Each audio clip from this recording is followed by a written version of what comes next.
नमस्कार दोस्तों, आप जुड़ चुके हैं रियल न्यूज़ हरियाणा के साथ। और आज बड़ी खुशखबरी है बैजलपुर के आसपास के क्षेत्र के लिए, जिसमें खैरी, कंडोल, पावड़ा, किनाड़ा सभी आसपास के गांव आ जाते हैं, क्योंकि सावन का महीना लगने वाला है। और आज इच्छा पूर्ति शनिदेव धाम के अंदर आप मेरे पीछे देख सकते हैं, भगत मनोज जी हैं और पूरा का पूरा जो स्टाफ है वो यहाँ मौजूद है। यहाँ मैं आपको बता देता हूँ, जो तस्वीरों में आप देख रहे हैं, यहाँ शिवलिंग की जो स्थापना की जाएगी उसके लिए नीम पत्थर आज यहाँ रखा गया है।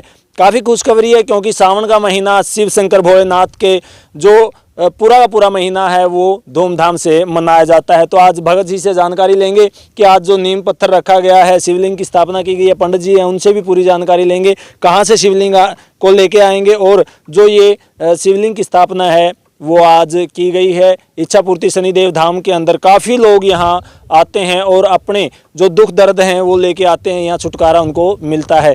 भगत मनोज जी हैं सर, नमस्कार। नमस्कार जी। सबसे पहले तो आपको और आपकी पूरी टीम को मेरी तरफ से बहुत बहुत धन्यवाद। और आप यहाँ पहुँचे, आप धर्म और सामाजिक और सभी कार्यों को बढ़ावा देते हैं, आपका इसके लिए बहुत बहुत धन्यवाद। सर, जो आज शिवलिंग की जो नीम पत्थर रखा गया है, यहाँ शिवलिंग की स्थापना की जाएगी और एक भव्य मंदिर का किया जाएगा जहाँ तक हमें पता चला है, तो क्या कहेंगे इसको लेके? ऐसे है, देवों के महादेव भोलेनाथ जी है और वे एक सब कुछ होते सुहाते उनके पास पावर की, शक्ति की, यानी एक मिसाल है देवता रूप में कि सब कुछ होते भी वे एक फकीरी के रूप में एक पहाड़ों में अपना जीवन व्यतीत करा उन्होंने। तो एक ये मिसाल का रूप भी है। और दूसरा जो भोलेनाथ है वो वही है जो कि अपना जो इस काल के चक्कर में पे जीवन व्यतीत कर रहे हैं, जो कलयुग में। तो काल का जो चक्कर है उससे मुक्ति प्राप्त करने के लिए, ईर्षा द्वेष लोभ माया को खत्म करने के लिए तो भोलेनाथ एक बहुत बड़ी मिसाल है कि एक सब कुछ होते सुहाते भी उनके पास पावर की, शक्ति की, देवों के देवता थे वे, उसके बावजूद भी एक फकीरी के रूप में रहे, एक साधारण रूप में अपना जीवन व्यतीत करा। तो आज नींव पत्थर हमें एक भोलेनाथ का मंदिर, जो एक सभी बैजलपुर गांव और सभी आसपास के गांव का सहयोग से एक छोटा सा नींव पत्थर रखा है और शिवलिंग स्थापना यहाँ की जाएगी।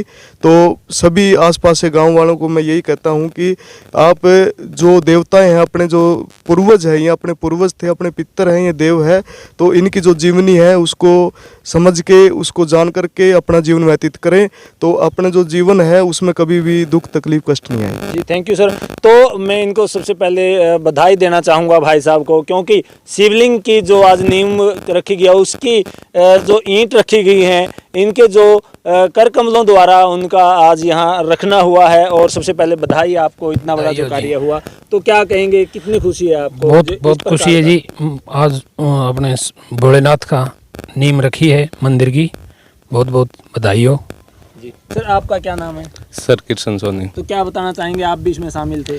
सर, मैं बताना चाहूँगा कि हमारे यहाँ देखो शनिदेव जी की मूर्ति स्थापना हुई थी, फिर उसके बाद अपने यहाँ पे खाटू श्याम जी की मूर्ति स्थापना हुई थी। और अब यहाँ के गाँव वासियों ने, आसपास के और यहाँ के जो मंदिर के जितने भी कार्यकर्ता है, भगतगण हैं, उन्होंने एक निर्णय लिया था कि यहाँ पे हम क्या करेंगे कि एक शिवलिंग की स्थापना करेंगे, और जैसे कि दूर दराज से लोग आए तो उनको एक ही साथ सभी देवों के दर्शन हो सके। तो मैं चाहता हूँ कि यहाँ पे बहुत ही अच्छा काम हो रहा है और आगे होता रहेगा।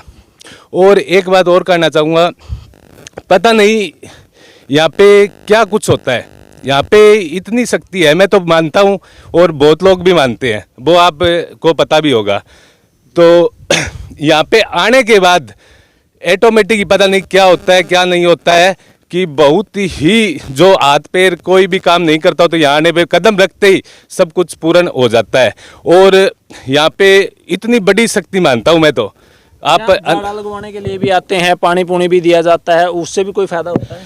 फायदा आप एक फायदा नहीं है जी, यहाँ पे अनेकों फायदा है। आप कहीं भी आसपास के गांव दूर दराज तक भी जाके पूछोगे ना, तो सभी यही कहेंगे कि वो तो एक ऐसी जगह है जहाँ पे स्वर्ग जैसी जगह है जी। यहाँ पे तो उसके लिए कोई पैसा वगैरह यहाँ लिया जाता है? यही तो बात कहना चाहता हूँ जी। यहाँ पे पता नहीं पैसे कहाँ से आते हैं, यहाँ पे पैसे बिल्कुल लिए नहीं जाते।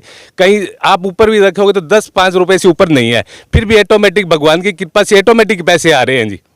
Thank you. तो पंडित जी हमारे साथ मौजूद हैं, उनसे पूरी जानकारी लेंगे, क्योंकि जो इस प्रकार के कार्य है वो इन्हीं शुभ हाथों से होते हैं। आपको पता है सब, जो पंडित जी महाराज हैं, शिवलिंग कहाँ से आएगा और जो ये स्थापना की गई है उसके बारे में पूरी जानकारी आपको दिलाएंगे। पंडित जी स्वागत है आपका। सबसे पहले तो आपको हर हर महादेव, जय शनिदेव महाराज की। आज हम लोग ने अपने मंदिर पर शंकर भगवान की शिवलिंग की जो है, नरबीरेश्वर शिवलिंग की जो स्थापना के लिए नींव रखी गई, जिसमें सभी ग्रामवासी मिलजुल कर जो है सबका सहयोग हुआ है। और सभी लोग कह रहे हैं कि सभी देवता यहाँ पे विराजमान करने हैं, क्योंकि हम लोग जैसे शनिवार को आएँ या सोमवार को आएँ, मंगलवार को आएँ, सभी देवताओं के दर्शन हो, सभी देवताओं से जो प्रार्थना अर्चना कर सके। और शिव भगवान की तो पूजा शनि भगवान नियमित किया करते थे, अपने आराध्य मानते, अपने गुरु भगवान मानते हैं उनको, तो उनका विराजमान होना एकदम तय था, शुरू से ही तय था। और उनकी ही इच्छा से आज जो है शिवलिंग की स्थापना की जो नींव रखी गई है। जो शिवलिंग है कहाँ से लेके आ जाएगा? ये नर्मदा नदी से लाएंगे। उसका कुछ खास महत्व होता है? हाँ जी, हाँ जी, इसका खास महत्व वैसे तो कण कण में शंकर है। आप कहीं से भी मिट्टी के आप बना लीजिए, उसमें भी शंकर का वास होता है। लेकिन जैसे आप गंगा जल है, तो गंगा अगर गंगा जल से गंगा नदी से ही भर कर लाएंगे, उसका महत्व अलग है। लेकिन आप यहाँ से कहीं से भी ले आओ तो गंगा जल में और पानी में फ़र्क आपको दिख जाएगा। तो जो यहाँ से बना के जयपुर है और कहीं अदर जगह से भी लाए जाते हैं शिवलिंग, उनकी अलग महानता है और इनकी अलग महानता है। क्योंकि ये जैसे आप मान लो नेपाल से घटकी नदी से शालिग्राम पत्थर है, जिससे राम भगवान की मूर्ति की बनाई गई है, जो स्थापना हुई है अयोध्या में, उसी प्रकार जो है ये पत्थर जो है अपने आप ऑटोमेटिक वहाँ से नदी से निकलते हैं। इसमें कोई बनावटी नहीं, कोई जो है इसमें बीच में कारीगरी नहीं, ये डायरेक्ट शंकर भगवान का ही आशीर्वाद समझो नर्मदा नदी में है। और वहाँ से जो पाए जाते हैं, बस उनको ला के रखना है, वो छोटे हों बड़े हों, जिस हिसाब से आ जाएंगे प्रभु वहाँ पे विराजमान होंगे। जी, एक बात और मैं आपको बता देना चाहता हूँ, जहाँ तक जो हमारे पास वो जानकारी पहुँची है, एक खास बात है यहाँ पर कि शिवलिंग पर गंगा जल ही चढ़ाया जाएगा। वो प्रबंध सर, ये जो मैं अभी मेरे पास सुनने में आया था, क्या ये सत्य है कि हाँ सिर्फ जी, गंगा जल ही इस पर चढ़ेगा? हाँ जी, यहाँ पे हम लोग शंकर भगवान के बाजू से एक टैंक बनाएंगे। हरिद्वार से महीने में या तो 4 महीने में या तो 6 महीने में तो साल में जितना भी गंगा जल लगेगा हम उसकी प्रबंध करेंगे, और गंगा ही स्नान होगा शिवलिंग को जो है यहाँ पे। तो क्या आसपास का जो क्षेत्र है, क्योंकि सावन का महीना लगने वाला है, कावड़ भी लेके आएंगे भगत जन और शिव शंकर महाराज के वहाँ जल लेके आएंगे, कावड़ भी यहाँ चढ़ाई जाएंगे? हाँ जी, हाँ जी, गांव वालों ने चढ़ बढ़कर भाग लिया है और बोला है आप शिवलिंग जो विराजमान करिए, हम लोग जो कांवड़ लेके आएंगे उसका जल यहीं चढ़ेगा। Thank you. ये हमारे साथ इस मंदिर से पंडित जी महाराज थे और इन्होंने पूरी जानकारी आपको दी है कि किस प्रकार यहाँ जो व्यवस्था है वो की जाएगी। और हम आपसे अपील करते हैं कि इस वीडियो को अधिक से अधिक शेयर करें, ताकि जो ये क्षेत्र है ये इस मंदिर में आज के और दर्शन कर सके, क्योंकि सावन का महीना लगने वाला है, पूरा का पूरा जो महीना है वो धूमधाम से मनाया जाएगा।